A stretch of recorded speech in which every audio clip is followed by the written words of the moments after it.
Assalamualaikum warahmatullahi wabarakatuh. Perkenalkan, nama saya Febrianto, NPM 1864023, Fakultas Teknik, Prodi Teknik Sipil, Universitas Islam Kalimantan Muhammad Arsyad Al-Banjari. Di sini saya ingin menjelaskan sejarah dan aplikasi mekanika fluida, mata kuliah mekanika fluida, dosen pengajar Bapak Adi Surya STMT. Sejarah dan aplikasi mekanika fluida. Sejarah mekanika fluida. Mekanika fluida adalah suatu ilmu yang mempelajari perilaku fluida baik dalam keadaan diam, statik, maupun bergerak dinamik, serta akibat interaksi dengan media batasnya zat padat atau fluida dengan yang lain. Seperti kebanyakan disiplin ilmu lainnya, mekanika fluida mempunyai sejarah panjang dalam pencapaian hasil-hasil pokok hingga menuju ke era modern seperti ini. Pada masa prasejarah, kebudayaan-kebudayaan kuno sudah memiliki pengetahuan yang cukup untuk memecahkan persoalan-persoalan aliran tertentu. Sebagai contoh, perahu layar yang sudah dilengkapi dengan dayung dan sistem pengairan untuk pertanian sudah dikenal pada masa itu. Pada abad ketiga sebelum Masehi, Archimedes dan Hero dari Iskandaria memperkenalkan hukum jajaran genjang untuk penjumlahan vektor. Selanjutnya Archimedes 285 sampai 212 sebelum Masehi merumuskan hukum apung dan menerapkannya pada benda-benda terapung atau melayang, dan juga memperkenalkan bentuk kalkulus diferensial sebagai bagian dari analisisnya. Sejak permulaan Masehi sampai zaman Renaissance terus-menerus terjadi perbaikan dalam perencanaan sistem-sistem aliran seperti kapal, saluran, dan talang air. Akan tetapi, tidak ada bukti-bukti adanya perbaikan yang mendasar dalam analisis alirannya. Akhirnya kemudian Leonardo da Vinci 1452 sampai 1519 menjabarkan persamaan kekalan massa dalam aliran tunak satu dimensi. Leonardo da Vinci adalah ahli eksperimen yang ulung, dan catatan-catatannya berisi deskripsi yang seksama tentang gelombang jet atau semburan loncat hidraulik, pembentuk pusaran, dan rancangan loncatan hidrolik, seretan rendah bergaris alir, serta seretan tinggi parasut. Galileo 1564 sampai 1642 memperkenalkan beberapa hukum tentang ilmu mekanika. Seorang Prancis, Edme Moret 1642 sampai 1684 membangun terowongan angin yang pertama menguji model-model di dalamnya. Soal-soal yang menyangkut momentum fluida akhirnya dapat dianalisis setelah Isaac Newton 1642 sampai 1727 memperkenalkan hukum-hukum gerak dan hukum keketalan untuk fluida linear yang sekarang dinamakan fluida Newton.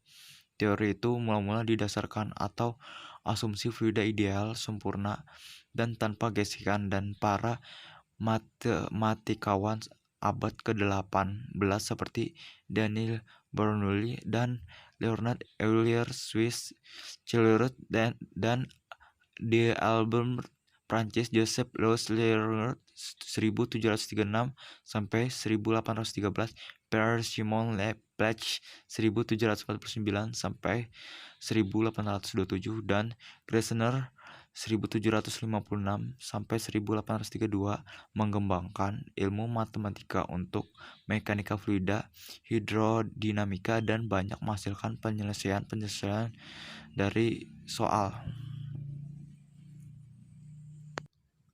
soal aliran tanpa gesekan.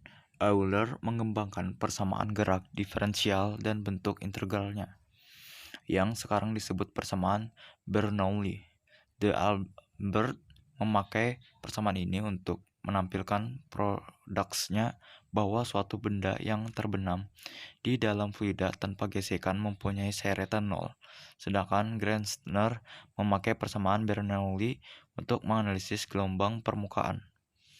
Hasil-hasil ini merupakan hal yang berlebihan karena asumsi fluida sempurna dalam praktek hanya mempunyai penerapan yang sangat terbatas, dan kebanyakan aliran di bidang teknik sangat dipengaruhi oleh efek kekentalan.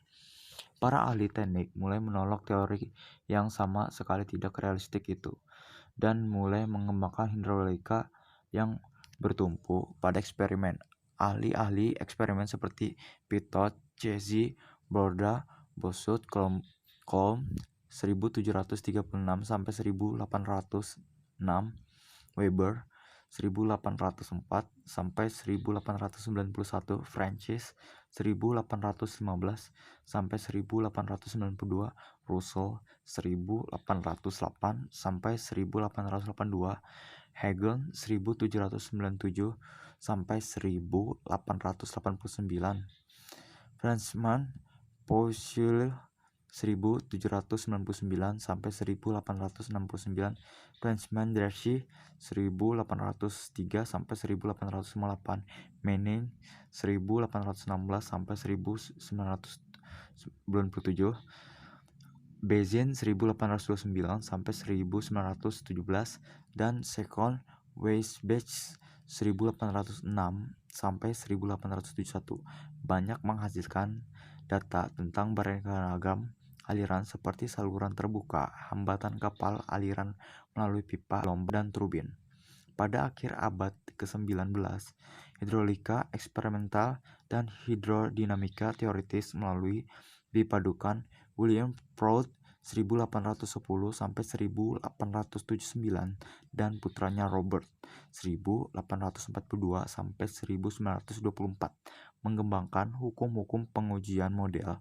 Lord Lyell 1842 sampai 1919 mengusulkan metode analisis dimensional, dan Ashbourne Reynolds 1842 sampai 1912 memperkenalkan bilangan Reynolds tak berdimensi yang diambil dari nama sendiri. Sementara itu, sejak Navier 1785 sampai 1836 dan Stokes 1819 sampai 1903 menambahkan suku-suku kental Newton pada persamaan gerak dan dikenal dengan persamaan Navier-Stokes, belum dapat digunakan untuk aliran sembarang. Selanjutnya, pada tahun 1904, setelah seorang insinyur Jerman, Ludwig Prandtl 1875 sampai 1953 menerbitkan makalah yang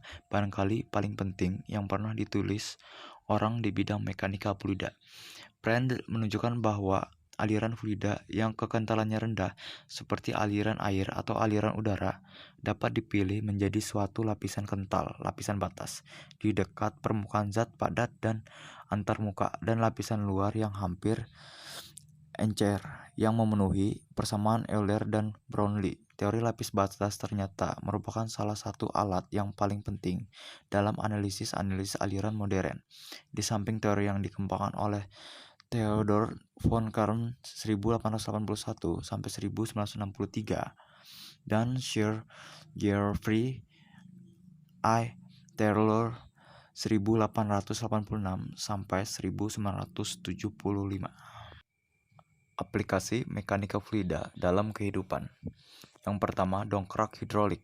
Prinsip kerja dongkrak hidrolik adalah penerapan dari hukum Pascal yang berbunyi tekanan yang diberikan pada zat cair di dalam ruang tertutup diteruskan sama besar ke segala arah. Yang kedua, pompa hidrolik, pompa sepeda. Prinsip dari pompa ini juga menerapkan hukum Pascal. Pada pompa hidrolik ini, kita memberi gaya yang kecil pada pengisap kecil, sehingga pada pengisap besar akan dihasilkan gaya yang cukup besar. Dengan demikian, pekerjaan memompa akan menjadi lebih ringan, bahkan dapat dilakukan oleh seorang anak kecil sekalipun. Yang ketiga, mesin hidrolik. Hydraulic machinery adalah mesin dan alat-alat yang menggunakan daya fluida untuk melakukan kerja. Yang keempat, rem pendingin hidrolik. Yang kelima, hidrometer. Yang keenam, kapal laut dan juga kapal selam. Yang ketujuh, balon udara. Yang ke-8, karburator.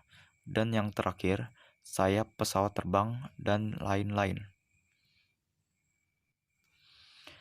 Kesimpulan, munculnya ilmu hidrolika karena mengikuti penemuan berbagai hukum dan lahirnya sejumlah kasus yang punya hubungan dengan keseimbangan dan gerakan fluida.